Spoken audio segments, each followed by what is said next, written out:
Tá começando agora mais um Desvio de Retina, sempre com meu irmão aqui ao meu lado, João Dente. Bom dia, boa tarde, boa noite, senhoras e senhores. Como vocês estão? E hoje estamos aqui com ele, Caio Bonadil. E aí, Caio, tudo bem? Boa noite, boa tarde, bom dia, né? É, Vitor, João, valeu pelo convite, é um prazer estar aqui. valeu, obrigado você. E antes da gente começar esse papo aí com o Caio, João, solta o recadinho pra gente aí. Aquele recado importante, aquele recado sincero para você que está nos ouvindo aqui e curte o nosso trabalho, né? Tá aqui sempre atento no que a gente está postando, tá ouvindo aqui os nossos episódios. Curte, né? Curte e compartilha nesses episódios. Se você tá ouvindo e vendo através do YouTube, clique aqui embaixo de se inscrever, ativa o sininho, né, para você não perder nada. Comenta, ouve até o final, manda pro pai, manda pra mãe, pra tia. Só não escuta antes de dormir aí, porque a gente vai falar mais sobre isso, mas acho que precisa dar uma descansada, né? Então, eu acho que esse é o ponto. A minha câmera sumiu, mas ela vai voltar Você tá. agora. Isso, Opa, voltou. Tá tudo voltou. certo. São É, problemas técnicos que acontecem no acontece. online, né? Não tem como, inevitável. É Mas isso. pronto, agora tá tudo É certo. isso, galera. Basicamente o recado é se inscrevam no nosso canal de primeira, assim, porque isso aí pode ajudar bastante a gente no futuro aí a melhorar a qualidade aí do podcast. A gente pode realizar nosso sonho de sair do virtual e ir pro presencial, que é o que a gente quer fazer. E é isso. Caio, como você está nessa pandemia? Tudo certo? Como é que estão as coisas? Eu estou bem, atualmente. Não estava há alguns meses. Acho que a coisa está ficando tão crônica que as pessoas passam por fases, né? Eu me incluo nessa. Tem fases que eu tenho mais medo, tem fases que eu não tenho medo. É lógico que depois de eu ser vacinado, fiquei um pouco mais tranquilo.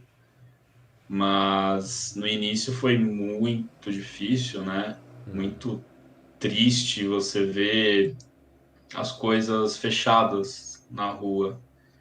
Eu acho que isso foi o que mais me impactou, né? Eu tenho muitos amigos que trabalham com eventos, que tem restaurante, que tem bar, e é muito triste, né? Você ver as pessoas não sabendo o que fazer e terem que lidar com situações que elas nunca tinham enfrentado antes. E na época que a pandemia estourou, eu estava morando em outro apartamento que era 3 vezes menor do que esse aqui que eu estou atualmente. E eu já estava em planejamento de mudança. E quando a pandemia estourou, eu tive que parar todas as visitas que eu estava fazendo. E aí eu falei, bom, ferrou. Vou ficar mais um bom tempo num lugar que eu não estou Cara, gostando, né? eu acho que esse sentimento basicamente todo mundo teve, né? Puta, eu entrei num sentimento apocalíptico. É isso, né? Apocalíptico. É, Na minha cabeça, apocalíptico. porque, cara, foi muito doido. Eu falei, pô, vai acabar o mundo. Vai acabar o É, mundo. é, Inclusive eu tava fora do Brasil até, quando começou a pandemia, eu tava nos Estados Unidos com meu tio, numa oportunidade de trabalho lá que ele me ofereceu. E aí, assim que eu voltei, começou a pandemia. E aí, tipo, lá nos Estados Unidos nem se falava de pandemia. Tipo assim, a galera meio que ignorou total e tava rolando tudo normal. Até então, né? é. Porque eu voltei em fevereiro de 2020, né? E aqui também, muito menos, né? Rolou carnaval, rolou tudo. Aí a Sim, partir de março, que o negócio começou a ficar esquisito, né? E aí aquele sentimento é, estranho tomou conta, medo de sair, a gente não sabe o que vai acontecer, não sabe se todo mundo vai dar louca, vai começar, tipo, o apocalipse mesmo, começar a fechar tudo, assalto, aquela coisa de filme, né, que a gente vê. Mas eu acho que realmente ninguém tá realmente 100%, né?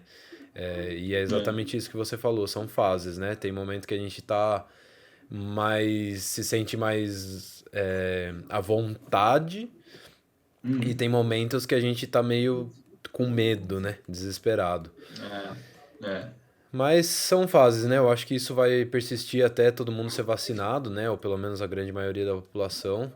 Mas Se tudo der certo, estamos aí caminhando para que isso aconteça o quanto antes, né? No Eu início queria. foi uma situação muito. Eu lembro da pandemia de H1N1, que eu estava na faculdade, estava terminando a faculdade, né? E aí eu lembro que na época não houve a necessidade de fechar o setor de serviços. E todos os profissionais de saúde, médicos e não médicos, quando a Covid começou, tinham esse mesmo pensamento. Nós, médicos e outros profissionais da saúde, não acreditávamos, em março do ano passado, que tudo ia ser fechado, né? Principalmente o setor de serviços. E aí a ficha foi caindo aos poucos, à medida em que as semanas foram passando, porque de fato teve um crescimento exponencial de casos e a coisa era muito mais grave do que a gente pensava que ia ser. E aí a gente teve que baixar a guarda mesmo e se conformar com a situação. Foi muito estranha essa sensação, porque já tinha vivido uma situação que eu achava que era parecida, mas não era. No final das contas, não tinha. Foi bem diferente, né? É muito diferente. Desculpa, João, de interromper. Não, tranquilo. Não, gente, vocês viram? A gente tava até comentando essa semana. Passou um negócio bem bizarro no Fantástico. Não sei se vocês chegaram a ver, falando de um possível laboratório em Wuhan, assim, sabe? Eles mostrando as experiências de criação de vírus sintético. Eu não sei se é verdade, se é mentira, eu não sei que pé anda, mas pareceu muito doido, né? Aí não sabem, aí ficaram. Lógico, a gente tá falando de mídia, né, cara? Os caras fazem tudo para ter audiência, né? Mas a gente é muito louco imaginar isso, né? Parece ser que quando a gente tá falando sobre alguém pegando um vírus e soltando, né, e mostrando as pessoas passando uma água, tossindo nos lugares e passando, e não parecia algo fake, né? Eu fico imaginando, né? Parece muito, sei lá, um filme do James Bond, onde ele não consegue impedir que o vilão pegue o vírus e solte na humanidade, né? Tipo, quando eu vi, eu me senti meio assim, falei assim, caraca, realmente é possível isso, né? A arte imita a vida, né? O que é isso, né? Caraca, será que é real? Cadê o né? Cadê o James para salvar a gente? Cadê James? Aposentaram o James e o James não conseguiu, né, salvar a gente dessa vez. Mas eu achei super bizarro o negócio. É bizarro mesmo. Eu não sou infectologista, não sou epidemiologista, não me sinto plenamente confortável para discutir questões mais técnicas de vírus, né, de transmissão, etc. Mas eu tendo a confiar mais numa teoria de que, cara, nós somos 8 bilhões de pessoas no mundo e os micro-organismos, eles sofrem mutações, eles vão mudando, como a gente vai mudando também. E a superpopulação, quem estuda isso, né? Já ouvi entrevistas bastante interessantes inclusive tem uma paciente minha que é historiadora e ela disse uma coisa muito interessante para mim numa consulta. Ela falou o seguinte: olha, eu não me surpreendi com essa pandemia porque eu já sabia que isso ia acontecer. A Terra não está preparada para essa superpopulação. E aí me explicou umas coisas mais técnicas, né, de que existe tem até um cálculo mais específico, né, a cada X anos tem uma chance de acontecer uma pandemia. Então eu tendo a acreditar mais nessas coisas do que acreditar que o laboratório estava criando um super vírus e aí alguém deixou um tubo cair e aí, sabe, eu prefiro ver essas coisas no cinema, né? Então é muito bizarro, né? Assim, utópico, para não dizer, né? Mas assim, tem gente que tá acreditando, né? O brasileiro médio acredita que o brasileiro médio acredita que a vacina tem chip, né? Cara, tem gente que acredita que a Terra é plana, João. Não vai ter gente que acredita que o vírus saiu do laboratório. Tem gente que não crê que o Neil Armstrong pisou na Lua, né? Enfim. A gente tem que conviver com essas pessoas, né? Querendo você ou não.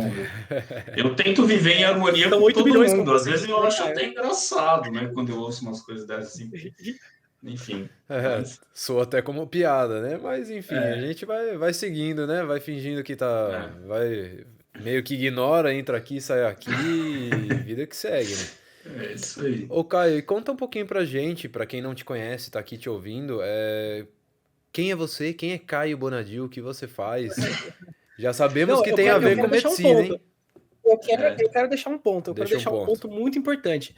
Porque antes desse assunto começar e minha câmera voltar, é, o Caio, eu sempre falo aqui, Caio, da possibilidade de eu ter me tornado um dentista, né? Porque o meu sobrenome é Dente.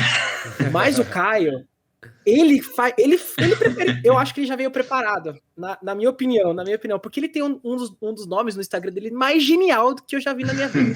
De verdade, quando eu vi, quando a Elisa, né, que veio até que ela contou é, pra gente, né, sobre o Caio, e ela falou, o Instagram dele, eu falei assim, não, eu preciso convidar esse cara, porque só pelo nome já é genial, né? Então, me conta aí, Caio, foi proposital, né? Existia já um plano desde que você nasceu para que isso acontecesse? Não, essa história é muito bacana, porque eu tenho eu comecei a produzir conteúdo profissional em Instagram em 2016. E na época o foco era psiquiatria e saúde mental. Eu não era especialista ainda em medicina do sono. Eu estava, inclusive, terminando a residência de psiquiatria, já tinha esse interesse em fazer a residência médica de medicina do sono, mas comecei a fazer um Instagram profissional e o Instagram tinha o meu nome, né? Uma coisa mais formal, Doutor Caio Bonadil. Eu odeio que me chamem de doutor, porque eu me sinto muito velho, né? Assim, eu não gosto, eu acho que me distancia um pouco das pessoas, eu não gosto. Eu acabo nem Aham. falando muito porque virou um aspecto cultural, né? Muito tempo. Uhum. E aí, acho que era isso, era Dr. Caio Bonadil.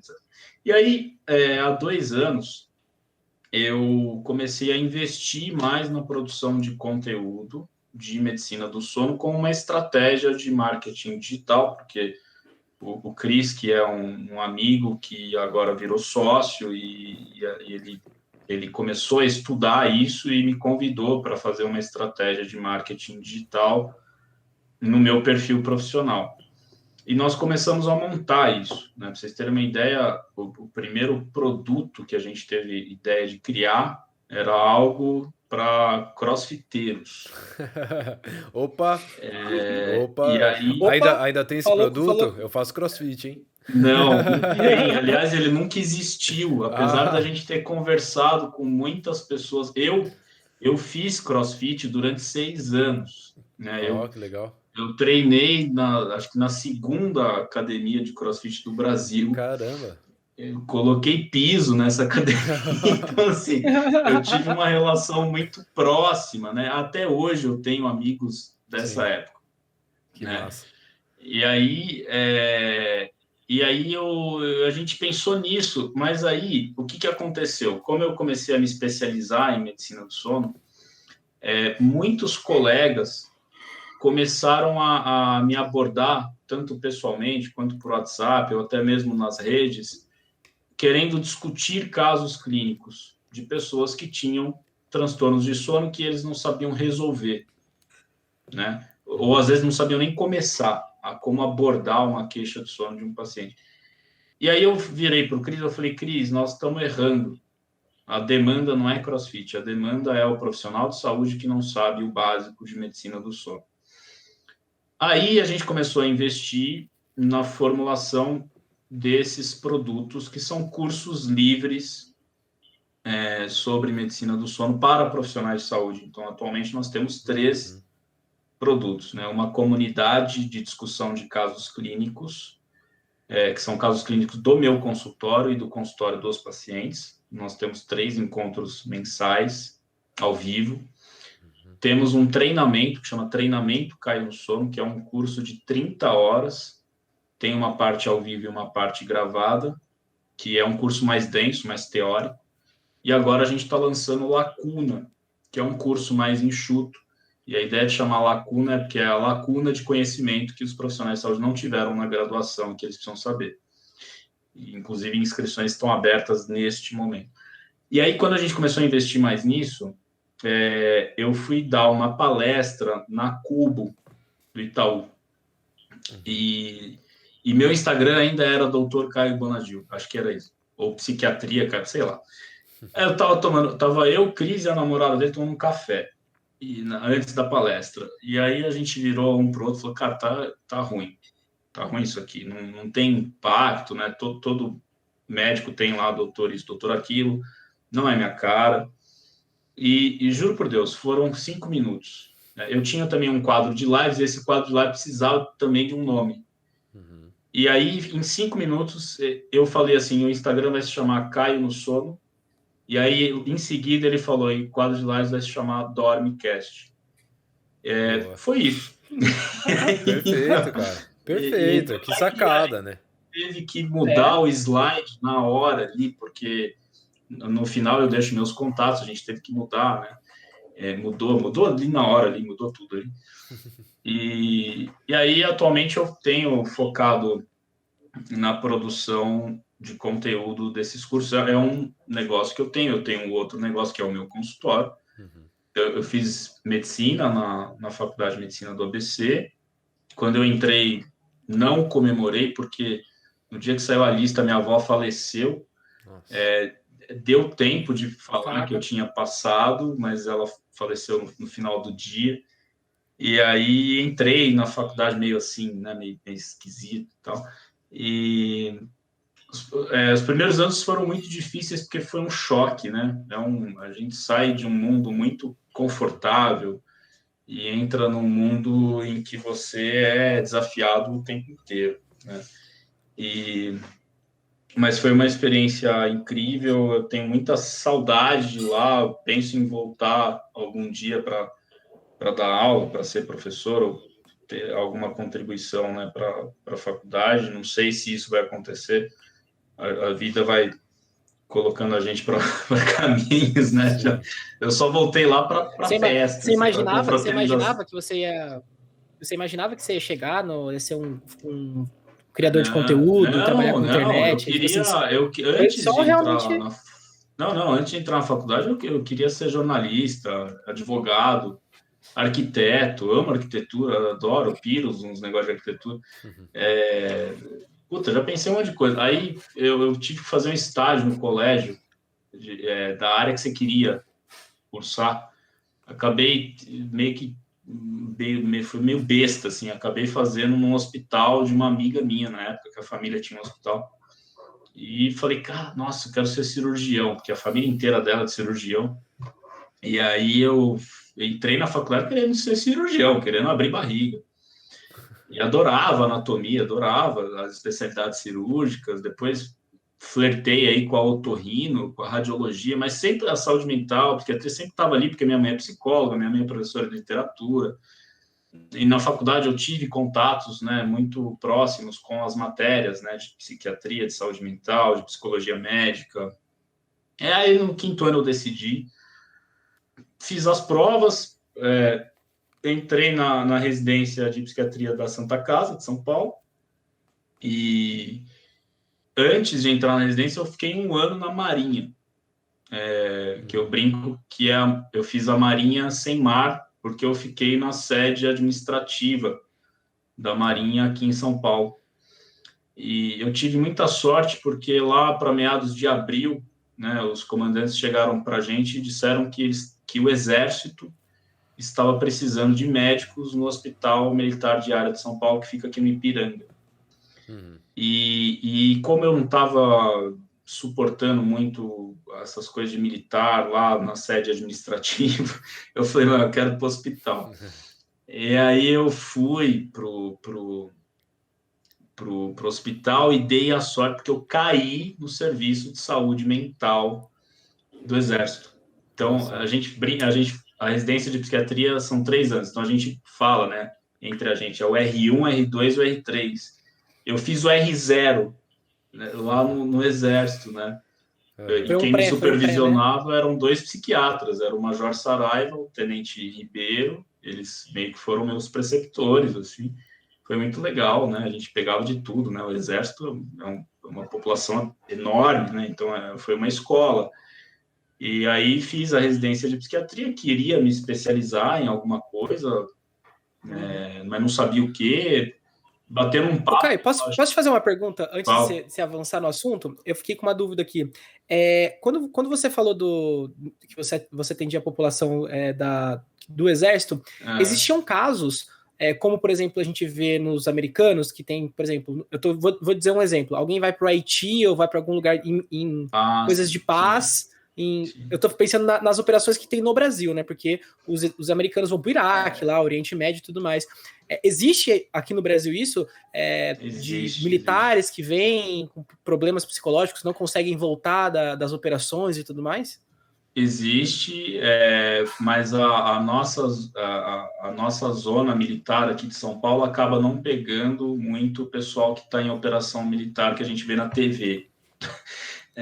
Porque isso é de responsabilidade de outras zonas administrativas, né? Então, a zona aqui de São Paulo, a gente acabava pegando muitos recrutas, né? Então, os soldados, né, de 18 anos que entram no serviço militar, e eles acabam desenvolvendo, né, sintomas psicóticos ou transtorno de estresse pós-traumático, que é isso que você está falando, por conta do choque dos treinamentos iniciais, que realmente são muito pesados. E muitos adolescentes não estão preparados para isso, às vezes vão com uma visão, aí chega lá, é outra coisa, que o cara nem imaginava, né? E aí, né? E aí você pega uma população que às vezes já é predisposta, né? O cara já tem alguma coisa, né? Nada vem de graça, né? Sim. Então, assim, a gente pegava assim, né? Mas não nesse contexto que a gente vê com os veteranos de guerra dos Estados Unidos, porque o Brasil não é um país que entra muito em guerra, né? Os Estados Unidos entram em todas. O Brasil tem outro tipo de guerra, né? Então, assim, e aí a gente acabava... Eu não peguei muita gente de operação, né? De missão e tal. Eu pegava muito recruta que desenvolvia esses transtornos por conta do choque, né, que você tem quando você entra nas Forças Armadas. E ali você atende família também, né? Do pessoal do Sim, Exército. eram os militares, né? E os familiares, os dependentes, né? Dos militares. Você ficou esse ano para depois fazer a residência, é isso, né? Por lei, né? Eu já tinha passado na residência, aí eu fui chamado, né? Porque com 18 anos eu me livrei. Tá. E eu sabia que eu ia ser chamado na faculdade, já era certo isso. Sim. E aí, então eu sabia, né? Aí você tem que fazer uma prova e tal, e dependendo da sua classificação na prova, você escolhe o lugar. Teve um monte de amigo meu que foi para a Amazônia, né? Uma experiência incrível, assim, mas eu não estava nessa pegada, eu queria ficar aqui de boa e tal. E aí, acabei ficando. E aí, por lei, como eu já tinha passado na prova, você pode trancar. Eu não perdi minha vaga na residência, eu tranquei. Um amigo nosso tá fazendo a mesma coisa também. Ele tá no Exército, também aqui em Campinas. Eu moro em Campinas. E ele passou também em ortopedia, né? Em São Paulo, e ele trancou para trabalhar no Exército também, que ele queria. Bem parecidas as histórias. Não, foi um ano maravilhoso, assim, porque assim, você sai da faculdade sem ganhar um tostão, né? Aliás, você representa um gasto absurdo para sua família, sabe? Com certeza. E aí você entra e você tem um primeiro salário bom pra caramba, assim, aí você tem tempo para trabalhar em outras coisas, aí seu salário aumenta. Então, assim, foi um ano que eu lembro que eu viajei muito, eu viajei pra caramba, assim. Foi um ano que eu fiz um bate-volta para Chicago. Caramba! Para ver o show dos Rolling Stones, sabe? Caraca, aí sim, hein? Foi um ano... O que você fez hoje? Hoje eu fui para Chicago, segunda-feira no trampo, almoçando lá, batendo na meta. E aí, o que você fez? Eu fui para Chicago e voltei. Assim. Eu lembro que eu fui na quarta noite, cheguei em Chicago quinta de manhã e domingo à noite estava em São Paulo. Era como se eu tivesse ido pro Rio de Janeiro. Não, mas qual que foi a história? Eu quero saber o começo dela, né? Fez um bate-volta em Maresias ali e voltou, né? Você tava bebendo umas lá na Não, Augusta, ou o não. brother ele falou assim, Chicago, ele falou assim, bora, né? Vamos lá. Não, é porque Você tem milhas, eu tenho passagem. Não, eu sou fã dos Rolling Stones desde que eu tenho 8, 9 anos de idade, né? O meu pai, ele gosta muito de música negra americana e de rock clássico, então desde de moleque eu tenho contato, né, com essa música, eu sou guitarrista, então o meu pai tinha 3.000 vinis, né? Meu pai tinha Caramba. vinil que não tinha em lugar nenhum do mundo, assim, eram Caraca. coisas raríssimas, né? Na época era muito difícil, meu pai ia para loja de São Paulo, Porto de Santos, pegar vinil, uma coisa meio bizarra.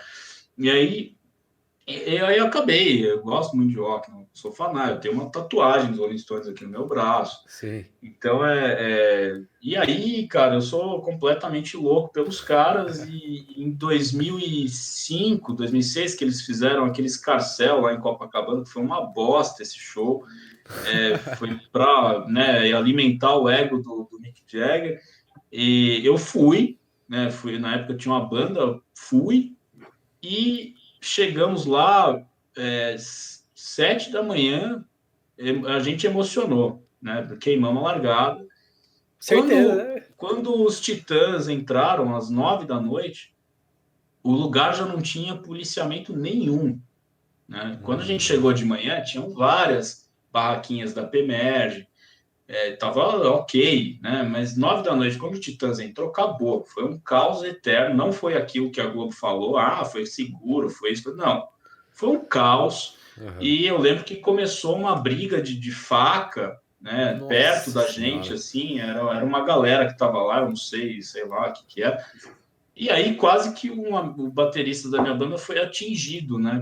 E aí a gente olhou um para o outro, sabe aquela situação? Cara, Fudeu. a gente fudeu, a gente precisa ir embora daqui. E eu não vi o show. Eu não vi o Caralho. show. Que E bosta. aí a avó, né, do baterista morava atrás do Copacabana Palace. A gente demorou uns 40, 50 minutos para atravessar a Avenida Atlântica, porque tinha Nossa. muita gente. E aí a gente chegou e eu vi o show pela TV, completamente frustrado, chorando. Nossa. E os Stones já tinham vindo para o Brasil em 94 e em 98, eles vieram.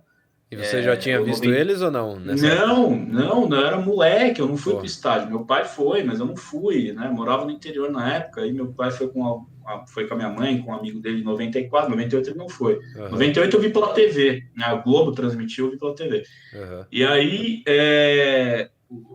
eu fiquei com esse negócio na cabeça, e eu comecei a fantasiar, eu falei, cara, esses caras vão morrer, e eu não vou ver, e aí, né, o que vai ser de mim e tal. E aí eles tiveram alguns períodos em que eles fizeram turnês, né, fora do país, e eu falei, cara, a próxima eu vou, nem que seja no Japão, eu vou. De qualquer E aí jeito. teve a turnê de 50 anos, que foi essa de 2013. E por que Chicago? Porque o show era dia 31 de maio e pegou no feriado, algum feriado, acho que é Corpus Christi, sei lá. E aí casou, né? Eu tava com uma grana, peguei a grana toda, comprei a passagem, fui e assim, eu não dormi, eu fiquei 3 dias, 4 dias em Chicago, completamente em êxtase, assim. Valeu a pena ou não? Valeu muito a pena, né? Fui sozinho, assim. Uma Sozinho? loucura. Sozinho. Que legal. Fui sozinho. Vi o show foi no United Center, né? Que é o estádio do Chicago Bulls. E, puta, peguei o segundo melhor lugar, assim. Eu só não peguei o primeiro porque eu não tinha mais. Que é o Tongue Pitch, né? Aquela turnê que eles montaram uma língua e vocês ficavam no meio da língua. Caralho. Que Mas legal. não tinha mais. Quando eu comprei, não tinha mais. Aí eu comprei o lugar imediatamente atrás, assim. Fiquei a 5 metros dos caras, chorei o show inteiro. Irado. Foi uma coisa absurda. Que irado. Né? Puta experiência, né? Eu tenho um primo meu que ele é assim, exatamente assim, que nem você, fanático, mas ele é pelo Iron Maiden. Então, Sim. tipo, Iron Maiden eu gosto também. Pô, eu gosto também. Eu fui nos últimos 2. Na verdade, o primeiro show que eu fui na minha vida, assim, foi do Iron Maiden, velho. Foi esse meu primo que me levou, inclusive, né? Porque eu já era um pouquinho mais velho e tudo mais. Eles iam fazer um show no Brasil, ele comprou, me deu de presente de aniversário o ingresso e eu peguei minhas coisas, fui, né? Que eu moro no interior. E foi isso, mas ele é assim também, cara. Ele pega, vai, ele já foi em show no México, nos Estados Unidos em vários, já foi em show na Europa dos caras, porque antigamente ele tinha um trabalho que ele viajava muito, né? E ele sempre tentava Aproveitava. coincidir a viagem com os shows do Iron Maiden. É, E ele foi em Não vai dar pra ir vários. semana que vem, porque você tá ocupado, né? Então não vai ter show do Iron Maiden lá. é, Então, Ele pode ser na também, outra, daqui 15. ele também tem uma tatuagem aqui do mascote do do Iron Iron. Maiden, Ah, sim. do Ed lá. E aí depois, essa última turnê, eu só não fui no show de Porto Alegre, mas fui no do Maracanã, fui nos dois do Morumbi. E foi nesse ano aí do Exército, cara. Foi um ano que eu viajei muito, eu aproveitei muito. Aí quando entrou na residência, puta, aí veio o caos, assim, né? Puta, aí você realmente conhece o que é trabalhar, o que é se dedicar a paciente, a plantão, a hospital, ambulatório. Aí queria me especializar em alguma sub-área, né, da psiquiatria, mas não sabia qual. E vou num bate-papo com uma chefe minha, ela falou, cara, faz medicina do sono, você tem um perfil mais multidisciplinar. E eu falei, cara, que é isso? Nem sei o que é isso, nem, né? X, para mim, dormir era assim, deitar a cabeça no travesseiro e E dormir. acordar, e é isso, ok. Que é o que a gente aprende na faculdade, infelizmente, né? Você dorme bem, sim, não, acabou, né? Você não aprende mais nada. E aí, cara, foi assim, eu comecei a pesquisar, né? Conheci os serviços na época, aqui no HC de São Paulo, na Unifesp. Eu falei, pô, que negócio legal, né?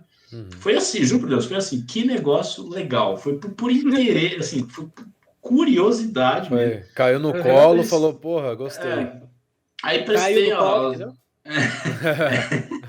aí prestei as duas provas na Unifesp, eu não passei na USP, entrei, e aí no primeiro mês de residência eu falei, puta que pariu, por que eu não aprendi isso antes, né?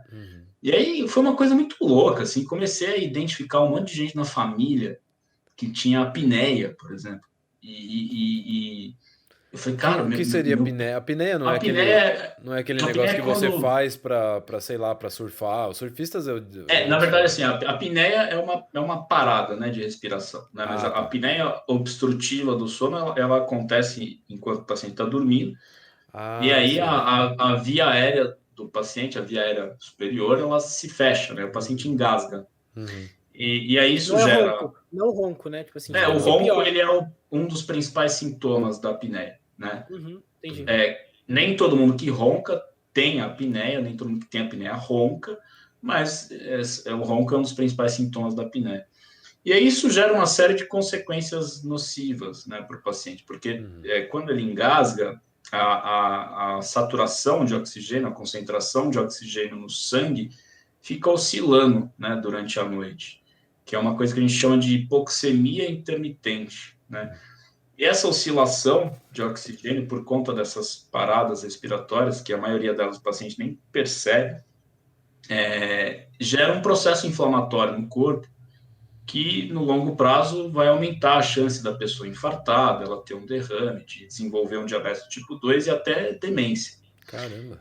E num momento mais agudo, né, como essas oscilações de oxigênio provocam despertares cerebrais, né, o paciente fica com sono muito fragmentado, e aí no dia seguinte ele fica sonolento, ele fica com alteração de memória, de humor, e é uma doença, para vocês terem uma ideia, que afeta 1 bilhão de pessoas no mundo. Cacete. E Nossa. foi saiu um estudo em novembro de 2019 na Lancet, que fez foi um estudo de epidemiologia, um estudo epidemiológico que estimou a prevalência global da apneia em 1 bilhão de pessoas. Nossa, muita E o gente. mais Caraca. assustador é que 90% não sabem que tem apneia do sono, por várias questões. Deficiência de formação em medicina do sono, profissionais de saúde não sabem diagnosticar, não sabem nem suspeitar, né? E eu me incluo nessa antes de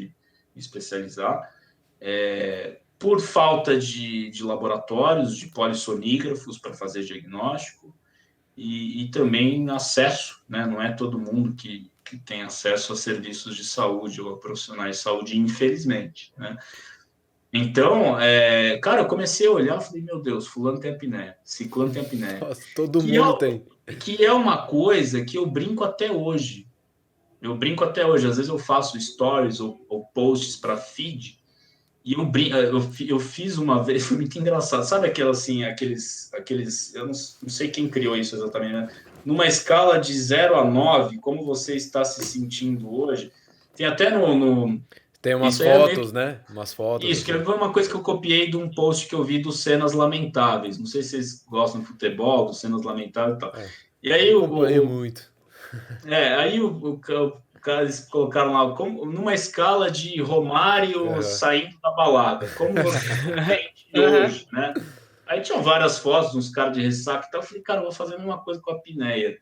E aí eu gosto muito de ver notícia, né? Eu acompanho muita política e tal, não sei o quê. E eu adoro zoar os políticos e tal. E eu falei, cara, eu vou pegar todos os políticos, imagens de políticos gordos que estão dormindo no plenário. E aí eu coloquei no post, né, 9. Aí coloquei lá, não só político, mas coloquei Gilmar Mendes, coloquei Tasso Gereissati, coloquei um monte de gente lá, que fotos deles dormindo, assim, sabe quando eles estão dormindo na Aham, sessão, assim, que tudo. o jornalista pega. Puta que Eu falei, pariu. numa escala, aí eu coloquei, numa escala de apneia não tratada, como você está De se 1 a sentindo hoje? 9. Então, assim, eu meio que adotei esse estilo ao longo do tempo de comunicar, né, a medicina do sono dessa forma, né? Eu acho que as pessoas aprendem de uma forma mais fácil. E aí eu falei, na residência, eu falei, meu Deus do céu, né? A gente precisa fazer tudo diferente, a gente precisa enxergar o paciente com essas lentes, né, do sono, né? Eu acho que eu comecei a ajudar muito mais pessoas do que eu ajudava antes, Aham. né? E na maioria dos casos da apneia, por exemplo, é predominante pessoas que são acima do peso terem mais probabilidade de ter apneia? Então, esse é outro mito, né? Porque você tende a achar que a apneia é doença de gordo e de velho, né? Desculpa o palavreado aqui, Tranquilo. mas não é. Não é. A apneia não escolhe gênero, credo, cor, classe social. A apneia está presente em todo mundo. É lógico que você tem mais risco se você estiver acima do peso, se você tem uma anatomia de viés superior, se você tem aumento de gordura cervical, né? É lógico, né? Tem mais risco e tal. Mas a gente está esquecendo dos outros pacientes que passam todos os dias no nosso consultório e a gente não aprende a suspeitar. Por exemplo, o cara que é muito longilíneo, o cara que é alto, magro, tem aquele rosto longo, esse cara tem uma chance enorme de ter apneia. Ah, é? Né? Ou o cara que tem a mandíbula muito pequena, né, que tem a mandíbula retraída, né? A pessoa que tem bruxismo, fala para você que range dente à noite, você tem que investigar a apneia, porque provavelmente ela está Eu associada. acho que eu tenho bruxismo. Eu acho que eu tenho apneia. Será que a gente tem Bruxismo eu tenho apneia? certeza. Puta, Bruxismo Então, eu tenho velho. assim, certeza, mas a apneia pode ser que esteja dentro eu também. tenho, por exemplo, vários pacientes no meu consultório na faixa aí dos 30, 40 anos com apneia grave, Caramba. né? Porque não é só a obesidade, são outros fatores, né, anatômicos O e tal. estresse, a ansiedade também, acho que É, são fatores. Não tem uma relação causal, né? A ansiedade não vai causar apneia, o estresse vai causar apneia. Mas o cara que tem apneia e não trata, ele vai ser mais estressado, ele vai ser mais ansioso, né? sem nem saber, né? E sem nem saber. E aí eu comecei a olhar para esses pacientes, porque a medicina do sono é muito legal, porque a gente é uma área multidisciplinar, então existem os dentistas do sono, existem os fisioterapeutas do sono, os fonoaudiólogos do sono, Caramba. existem os nutricionistas que estudam a crononutrição, né, que é o estudo da nutrição dentro aí do ciclo circadiano, né? Então, assim, todos os profissionais de saúde podem se especializar dentro das suas respectivas áreas, né? E aí, tendo muito contato com fisioterapeuta, com dentista, eu comecei a enxergar não só os pacientes obesos que têm apneia, mas todos os outros. Então, assim, toda vez que entra um cara no consultório, eu já observo o cara da cabeça aos pés, assim, porque é isso que a medicina é muito legal por causa disso. Você tem que ser muito observador, né? Você tem que olhar o jeito que a pessoa entra no teu consultório, o jeito que ela respira, né? A pessoa que é respiradora bucal, desde a infância, que tem aquela voz fanha, a chance dela ter uma apneia é grande também. E não necessariamente ela é gorda, né? Então, eu aprendi a olhar os pacientes com outras lentes, né? E isso foi muito enriquecedor, né, na minha formação. Eu acho que isso é super legal também, não só pelo fato de você melhorar a sua ação como profissional, mas como ter mais essa parte humana de querer resolver o problema da pessoa, né? Porque hoje em dia, infelizmente, a gente vê muitos médicos que a gente entra no consultório, o cara às vezes não olha nem na tua cara, né? Tipo, ele A tá olhando pra nossa... baixo e só tá te ouvindo, entendeu? E aí ele receita um negócio ali, tal, e tchau.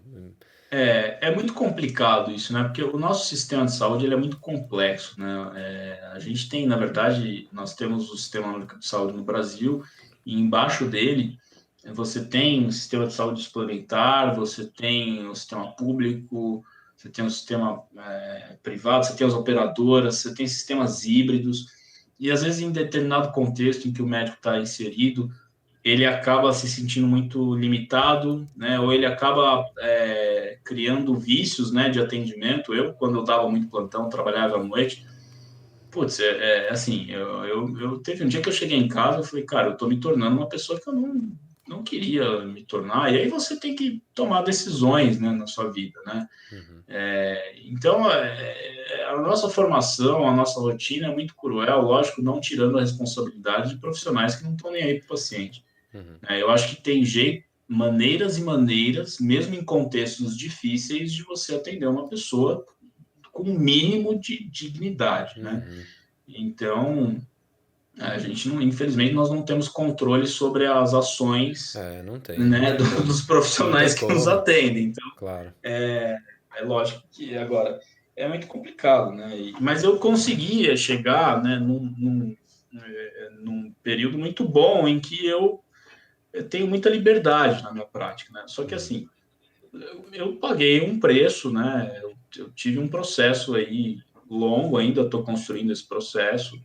Eu tenho 33 anos, né? Eu sou um cara que, né? Eu sou considerado um médico bebê, né? Mas eu costumo dizer que experiente é aquele que viveu a experiência, né? E Claro. modéstia à parte, a minha experiência dentro da psiquiatria e da medicina do sono, ela foi muito intensa. Uhum. Né? Então, eu tive uma formação muito sólida, né? Muito, em instituições que me formaram muito bem e estou colhendo esses frutos. Né? Eu acho que tem muito mais coisa por vir, né? Ô, Surfando essa Caio, onda. Né? Claro. você falou uma coisa interessante que eu queria fazer uma pergunta para você. Você falou assim: a pessoa acha que tem um sono bom. Mas o que é um sono bom e um sono ruim? Né? Como a gente distingue isso? Porque às vezes o cara acha que número de horas tem a ver com sono bom. E não está diretamente ligado a isso, né? Não, então, essa não é uma pergunta fácil de ser respondida, porque isso é motivo de discussão até entre os especialistas. Né? O conceito de sono reparador, ou o que é dormir bem. Resumidamente, dormir bem é quando é uma coisa meio utópica, mas eu vou explicar o porquê. O que é dormir bem? É você iniciar o teu sono na hora que você está com sono, acordar espontaneamente sem despertador e não ter nenhuma repercussão diurna. Tá? Ou seja, você não tem sonolência diurna, você não tem déficit cognitivo, você não tem alteração de humor, alteração de apetite, você não tem preocupações em relação ao seu sono.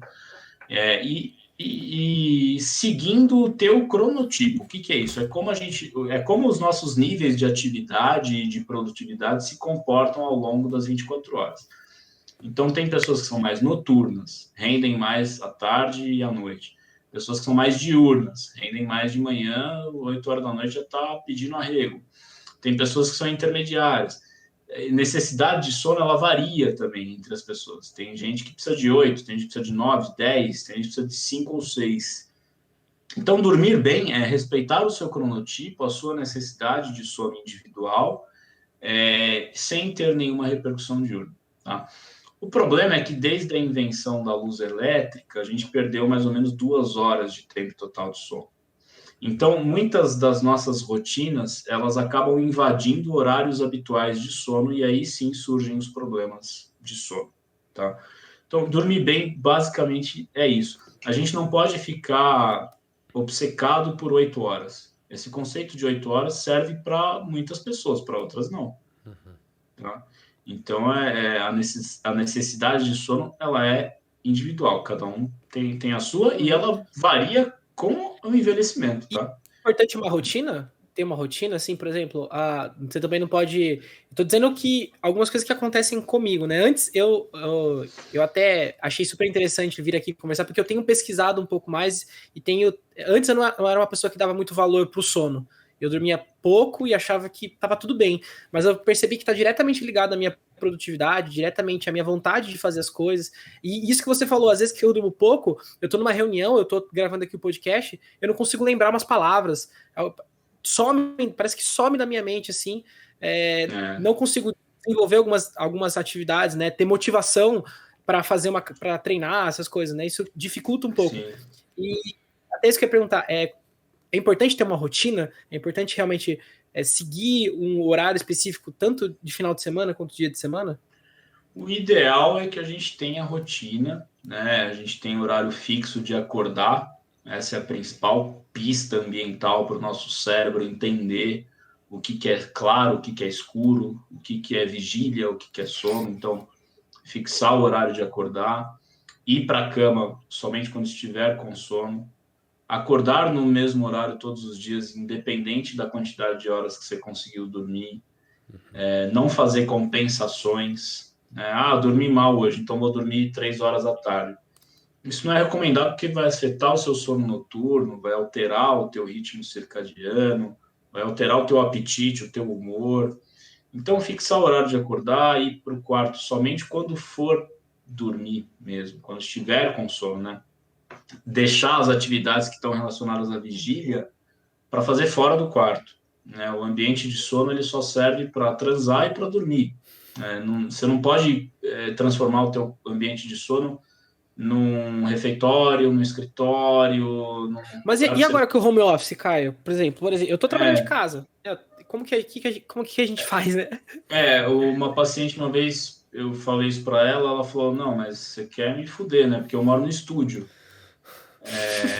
Tudo junto. Ela cozinha aqui no arroz, O dormindo. fogão é atrás do travesseiro. Cozinha, né? Então, sentada assim, na cama, né? Então, nesses casos, o ideal é que a gente tenha ambientações diferentes. Então, durante a vigília, o teu quarto vai estar arrumadinho, você vai trocar de roupa. Então, você vai trabalhar com uma roupa de trabalho e não de pijama. Você vai ter outra intensidade de luz, outra exposição à luz. Você vai ter níveis de ruído um pouco maiores do que você tem durante o sono, tá? As cores, né, das coisas ajudam, né? Então, durante o sono, o ideal é que a gente tenha contato com cores mais neutras, né? Ou luz amarela, ou luz vermelha, quando estiver lendo. Mas na vigília, a gente está em contato com luz natural, muitas vezes, né? Luz que vem de fora, né? Que entra pela janela, né? A cama está arrumadinha, uma coxa mais, né? Mais colorida, não sei o quê. E à noite você pode até usar uma música mais relaxante, um odor diferente, né? Com odorizadores. Então, quando está tudo no mesmo lugar, a ambientação ajuda, né? Para a gente distinguir, né? O que é ambiente de sono, o que é vigília. O legal, o ideal, não só rotina, mas criar como se fosse um ritual mesmo, né? Porque tem gente que começa a trabalhar da cama. Sim. Né? E aí vira tudo uma coisa só, né? E aí fica muito já complicado. Acorda com o celular na mão, já resolvendo o pepino, né? Às vezes criar esse ritual, levanta, arruma a cama, abre a janela, troca de roupa. São acho que coisas que parecem bestas, mas fazem toda a diferença. No final das contas sempre faz, né? Toda a diferença, né? E os pacientes às vezes não acreditam nisso. Assim, eles acham que você está mentindo. Não é possível, que é só isso. Cara, só assim, tem que arrumar a cama? Pode ser que sim, né? Pode ser um dos fatores que te ajudem, né? Porque o que aconteceu com o home office é que, primeiro, né? Praticamente 100% das pessoas estão se queixando de um aumento da carga de trabalho. Então, as pessoas perderam as referências de horários, de se levantar, de comer, de conversar, de fazer intervalos entre reuniões, né? De o tempo se de qualidade para você, exercitar. né? Eu tava ouvindo muito sobre isso, né? É, Disponibilizar um tempo de qualidade para o é, seu relacionamento, para você, onde você não fica com o celular. Descanso não é é. ficar com o celular do lado, né? Sim, Ficar sim, lá sim. E assim, na rede social, né? eu trabalhei, as grandes empresas perceberam isso, né? Tem várias ações. Eu trabalhei 2 anos na Bayer, no escritório global da Bayer, como na farmacovigilância, né, em oncologia, e eu saí recentemente, né? E o que se falava muito era isso: a gente precisa ter intervalos entre reuniões, nós precisamos ter um espaço para convivência, para resolver pepino, para resolver coisas pessoais, né? O horário precisa ser um pouco mais flexível, né? Porque é diferente, né? Quando você vai para o escritório, é aquele horário que você vai para o escritório. Uhum. É difícil você fazer outra coisa, né?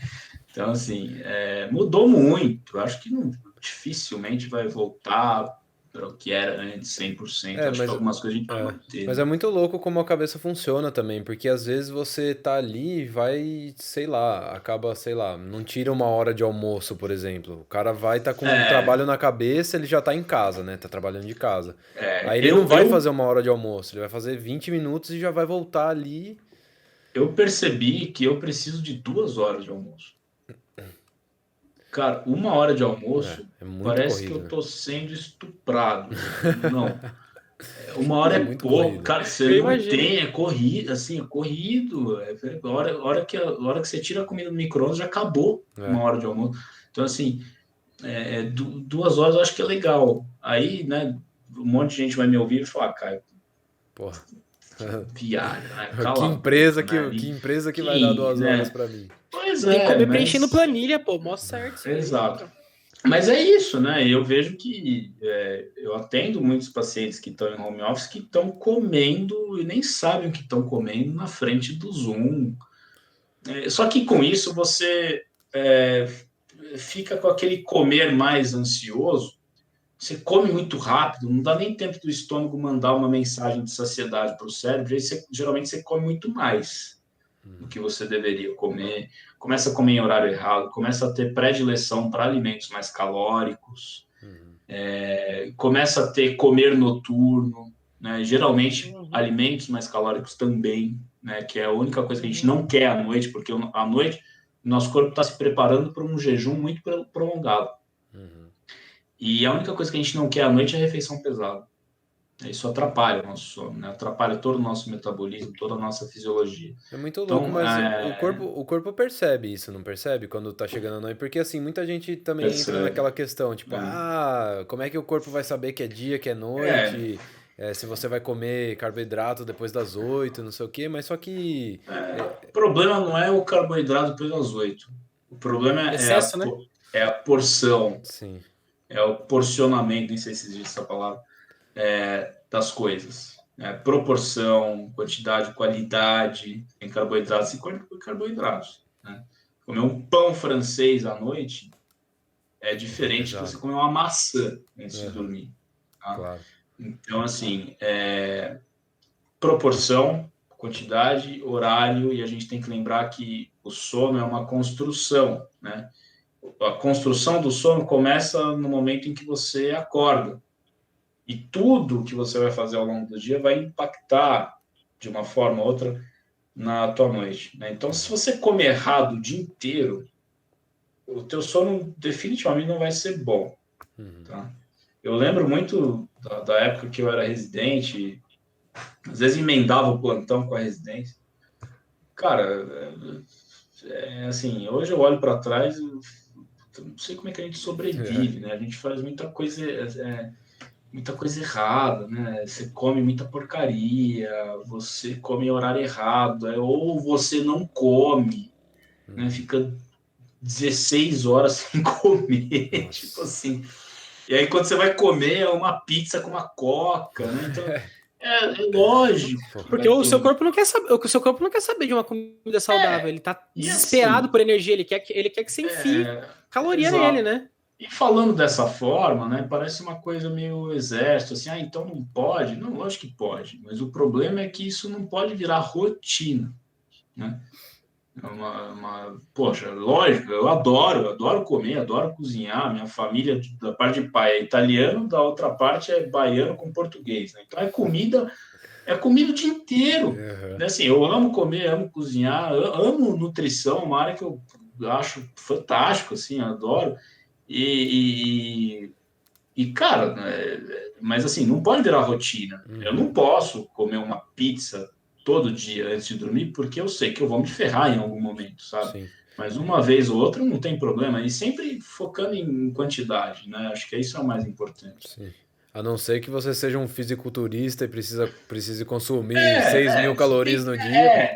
tem casos bizarros, né? O Michael Phelps, por exemplo, ele agora acho que ele diminuiu bem, porque não está tão naquela fase boa, mas assim, o Michael Phelps era um cara que no auge comia, a dieta dele tinha 8.000 Nossa, calorias E caraca. ele treinava, é que ele treinava todos os dias, Ele né? Não tinha treinava feriado pro cara, todos os treinava dias. todo dia, Todos todo né? os dia, dias, é. 6 a 7 horas por dia. Então, umas Ele tinha 3, 4 feito. vezes Tem um por vídeo dia muito ainda. bom. Tem um vídeo muito bom do coaching dele falando, né, sobre isso. E eles estavam falando como que ele poderia ser o melhor, né? E disseram, todo mundo falava que ele não teria biotipo, várias coisas, né?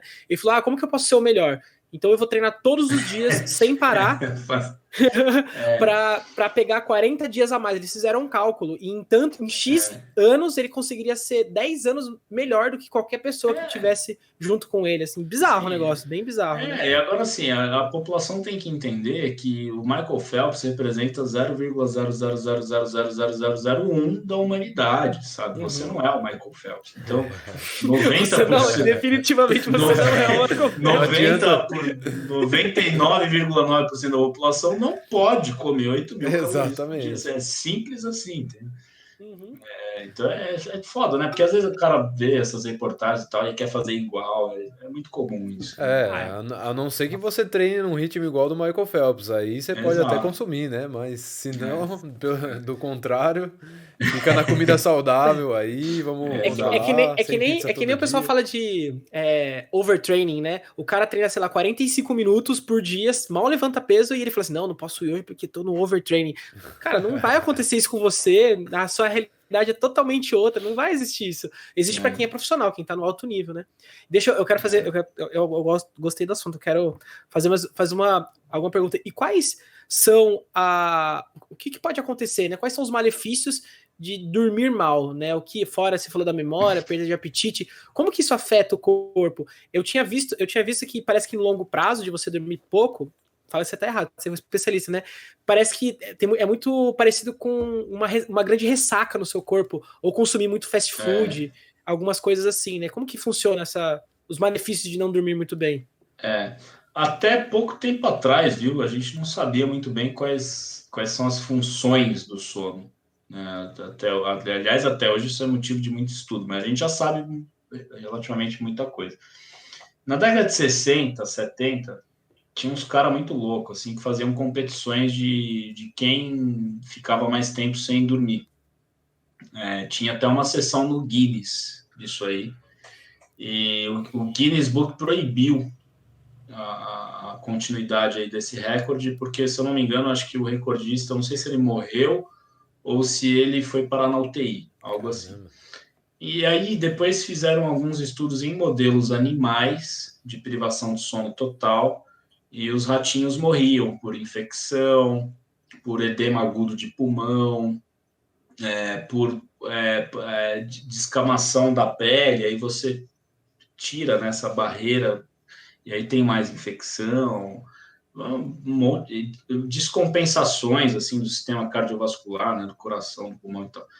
Daí a gente foi descobrindo para que o sono serve, né? Tirando o sono de animais. E aí, hoje, felizmente, com estudos aí de imunistoquímica, né, hoje está muito avançado o negócio, a gente sabe que o sono é responsável por controlar a nossa imunidade, o sono é responsável por controlar diversos processos hormonais que acontecem no nosso corpo, hormônios de apetite, hormônio de crescimento. Quando você dorme mal, né, a gente está falando de esporte, teu rendimento esportivo vai lá para o saco, né, porque altera toda a curva de produção de hormônio de crescimento, de metabolismo de glicose, e aí você não tem o rendimento esportivo que você teria se estivesse dormindo bem. Dormir mal, dormir bem, né? Tá relacionado aí ao controle das nossas funções cognitivas, aprendizado, memória, compreensão, planejamento de atividades diárias, tá? A gente tem um sistema de lixeira no cérebro que funciona só durante o sono. E essas células retiram do nosso cérebro substâncias que são nocivas, que são inflamatórias e que estão relacionadas, inclusive, ao desenvolvimento de Alzheimer. Então, a privação de sono, a falta de sono, ela tem uma associação fortíssima com o desenvolvimento de doenças neurodegenerativas. Alzheimer, por exemplo, é uma delas. Então, o sono está relacionado com o controle de praticamente todas as funções do nosso corpo, né? E eu falando aqui, até esqueci sua pergunta original. Era isso mesmo que você queria saber? Não, eu falei qual coisa que afeta. Eu até fui pesquisar, fiquei curioso, né? O recorde são 11 dias. O recorde são 11 dias. São 11 dias. 11 dias e 25 minutos. Se eu não me engano, foi em 65, 65. 1960. Perfeito. Foi o último registro. E assim, tem só a título de curiosidade, né? Aliás, é uma tragédia da medicina isso, mas existe uma doença que se chama insônia familiar fatal. É uma doença genética. Tem 2 famílias, né, que tem uma linhagem, uma família da Itália e a outra, acho que do Canadá, se eu não me engano. E a partir de determinada idade, ali no período da idade adulta mesmo, essas pessoas perdem a habilidade de dormir. Caramba. E aí elas são incapazes, né, o cérebro delas ficam incapazes de produzir o sono, né, de produzir os mecanismos neuronais que são responsáveis pelo sono. E aí elas morrem por infecção, por descompensações cardiovasculares, etc. Né? Muitas desenvolvem doenças neuropsiquiátricas, porque privação de sono pode dar delírio, alucinação, sim, com certeza. psicose em geral, a gente conhece, convulsão. A gente conhece pessoas que têm insônia que diz que é insuportável, né, cara? Imagina você não conseguir descansar, não conseguir desligar o cérebro, né? Agora, isso eu estou falando aqui de extremos, né, para vocês entenderem por que o sono é importante, mas a grande maioria da população, né, que infelizmente está ficando cada vez maior, está dormindo Dorme mal. ok, né? Tá dormindo. Não, assim, dorme ok mais ou menos, né? As pessoas perderam um pouco as referências do que é dormir bem. Existe uma cultura tóxica, né, de produtividade a qualquer custo, de que dormir é perda de tempo, né? Trabalha enquanto eles dormem. O 5 a.m. Club. O 5 a.m. Club, que pode servir para muita gente, mas pode não servir para você, né? O cara que sempre foi noturno a vida inteira, aí ele fala, agora eu vou seguir o 5 a.m. Club. Cara, não vai, né? Você vai perder o tempo. Render, né? Não vai dar certo. E assim... Então, assim, as pessoas estão dormindo, estão perdendo um pouco as referências e aí acabam tendo o que é o grosso, né? De consultório, de prática clínica. O cara que está ansioso, que está deprimido, que está engordando, por conta de falta de sono, né? Então, é lógico, os extremos são importantes para a gente entender, né, como é que o corpo funciona e tal, mas o que acontece na prática é um monte de gente fazendo pequenas coisinhas, hábitos, assim, aí dorme mal e aí a coisa vai se arrastando, né? E quando chega no especialista, o problema está desse tamanho, é muito mais difícil de resolver, né? É muito doido. Até vai ter um negócio legal para você comentar, Caio, depois. Vai lançar um filme na Netflix que chama Awake. São do nada, as pessoas começam a não dormir mais na Terra, assim, e meio que rola um apocalipse. Então, assim, vai ser um filme legal para você fazer uma pauta quente para você fazer uma controvérsia aí, né, que é real e que não é real, né? Que é isso que aconteceria mesmo. Não duvido que teríamos um apocalipse se a humanidade um dia pro outro perdesse a habilidade de dormir. Acho que isso aconteceria mesmo, né? Eu quero não viver isso. Nossa, tá maluco. Imagina, todo ser vivo, né? Precisa dormir uma hora ou outra, precisa recarregar a gente a bateria. Tudo que se move, que se mexe, que é ser vivo, né? precisa de um estado de quiescência, de repouso, e precisa de um estado de atividade. Isso é tudo, absolutamente tudo. Desde vírus, não, tá? Porque vírus nem ser vivo é, mas a bactéria tem o seu ciclo aí, né? De maior atividade, menor atividade. O polvo, o coitado do polvo sonha. Ah, é? Tem um estudo recente do Siddhartha Ribeiro, que é um grande neurocientista Nossa, eu sigo ele. brasileiro. Puta, ele é maravilhoso, cara. O Siddhartha comandou, ele, a equipe dele, né, comandou um estudo em polvos e eles provaram que o polvo tem sono REM e que muito provavelmente ele sonha. Então, assim, é uma coisa. O sono é um comportamento inerente ao ser vivo, ao ser humano. E é uma coisa muito interessante porque essa coisa, né? Dormir é perda de tempo. Cara, não é perda de tempo, porque se você não dorme, se você não tivesse a habilidade de dormir, você não estaria vivo, né? É um raciocínio simples que Darwin nos ensinou, né? Quem dorme mal vai morrer, tá? Então, assim, é muito simples, né? Fica a dica aí pra você, hein? Se você estiver escutando, durma. Exatamente. Ô, Caio, e Não você falou não do se sono force REM, pra não dormir. e como que é essa questão dos sonhos, dos sonhos? Por exemplo, eu sou uma pessoa, cara, que eu sonho, sei lá, 98% das noites eu sonho. Só se eu, por exemplo, bebi muito, aí eu não sonho. Aí eu durmo, morro ali, né, e acordo com a ressaca. Mas geralmente, na grande maioria massiva dos dias, eu sonho muito. Tipo assim, isso afeta alguma coisa? Isso tem Na verdade, assim, algum porquê dentro disso? todos os dias, todos nós sonhamos, tá? Isso o sonho faz parte da fisiologia do sono, né? O sonho é responsável por consolidar memórias, apagar memórias que a gente não precisa mais, dentre outras coisas que a gente ainda está descobrindo. 75% dos sonhos acontecem durante o sono REM. E os outros 25% acontecem durante o sono não REM. Ou seja, nós sonhamos a noite inteira. O que acontece? É muito mais fácil a gente se lembrar dos sonhos que acontecem durante o sono REM. E o sono REM, ele predomina na segunda metade da noite, né? Ou seja, da madrugada para frente.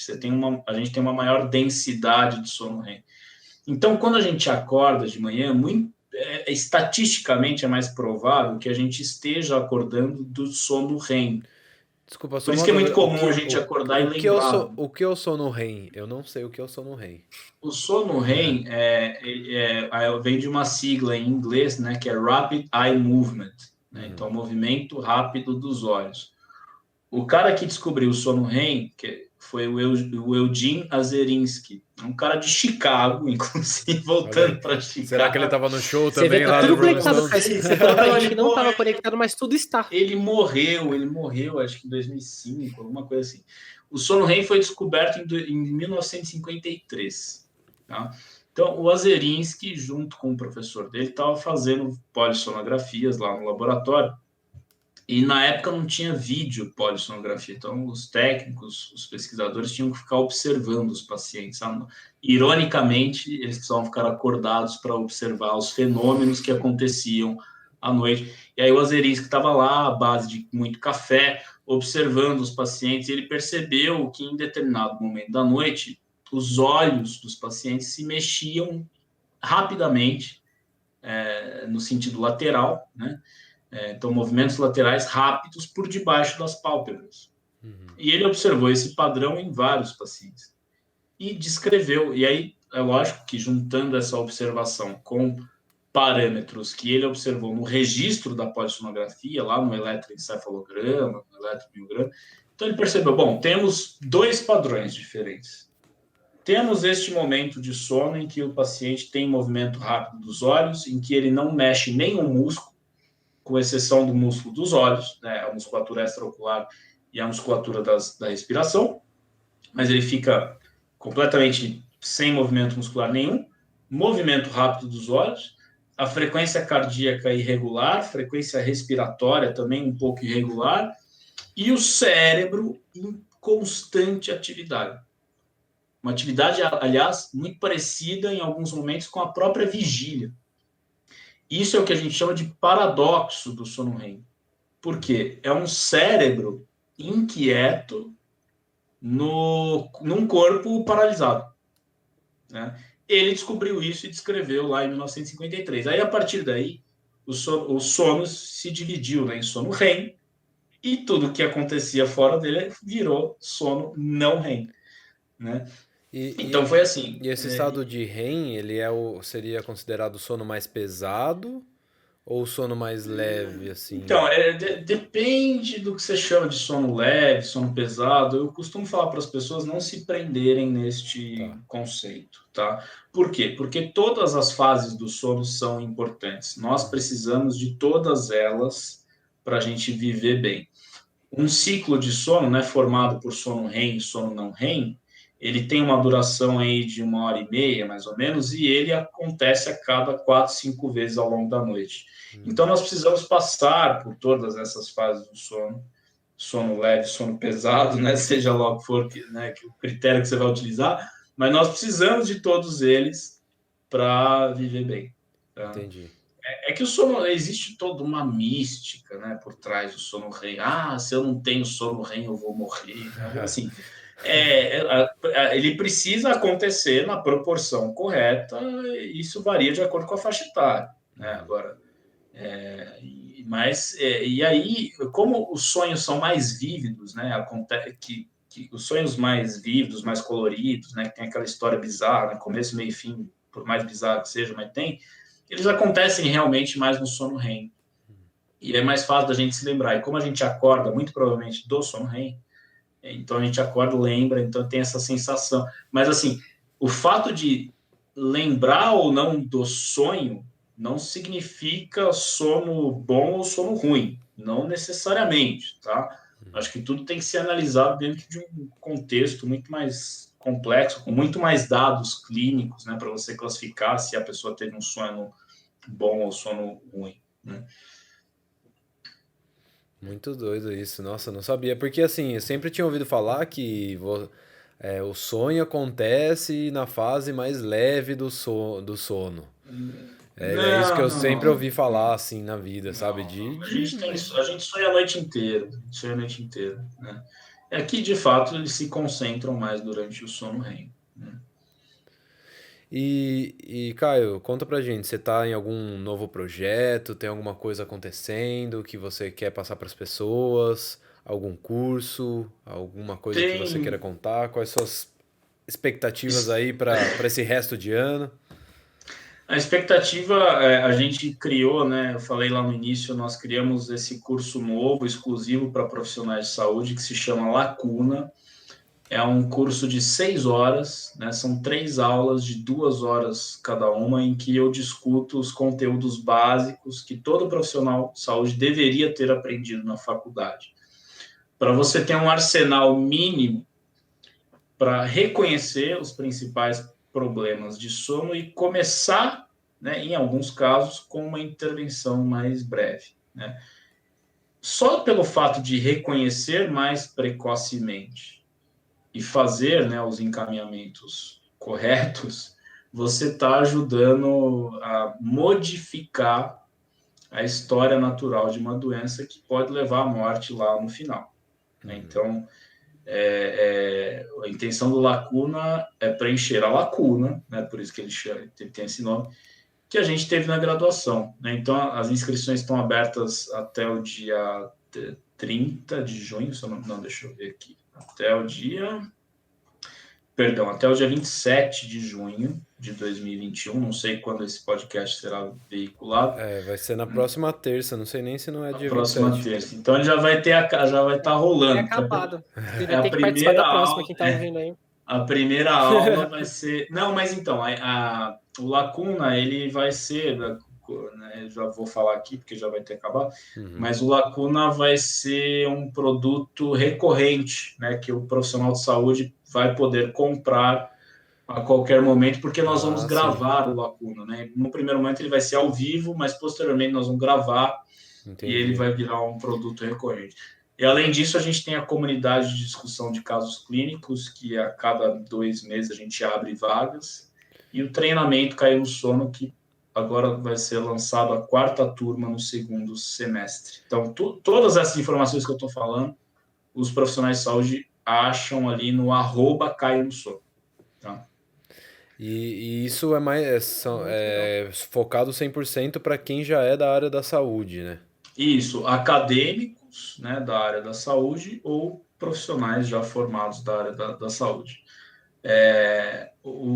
Atendo no meu consultório, né, eu faço consultório aí de segunda a quinta, meio período, então quem quiser informações podem entrar em contato também lá pelo @Caiu no Sono, que tem informação, vai ter informação lá do consultório também. O site do consultório está em construção, eu tive que reformular, ele está em construção e em breve estará no ar também. Então, atualmente estou com esses 2 projetos, tem outros projetos também a gente tem uma ideia de crescer, de fato, a Caiu no Sono vai virar uma empresa. Então, a gente tem projetos que ainda não saíram no papel, né, que são um pouquinho mais complicados de sair do papel, mas em breve aí a gente vai ter novidades também. É isso. Isso é muito legal, né, Caio? Porque você acabou de falar que, putz, tem 1 bilhão de pessoas que você pode atender, né? E 90% não sabe diretamente que isso é um problema. Então você tá realmente pegando uma lacuna de uma, vamos dizer assim, uma profissão tradicional, né? Que é a medicina, a psiquiatria e tudo mais, e você está dando uma nova ideia, né? De que muitas vezes não. Tem poucas, acredito que tem poucos profissionais. Eu, pelo menos, por exemplo, em Campinas, eu conheço 2. E eu trabalhei com marketing médico, e a gente fez um mapeamento muito grande. E só tinham 2 grandes especialistas aqui. Uma cidade com 1 milhão de pessoas, com 1 milhão, mais de quase 2 milhões, quase 2 milhões de habitantes.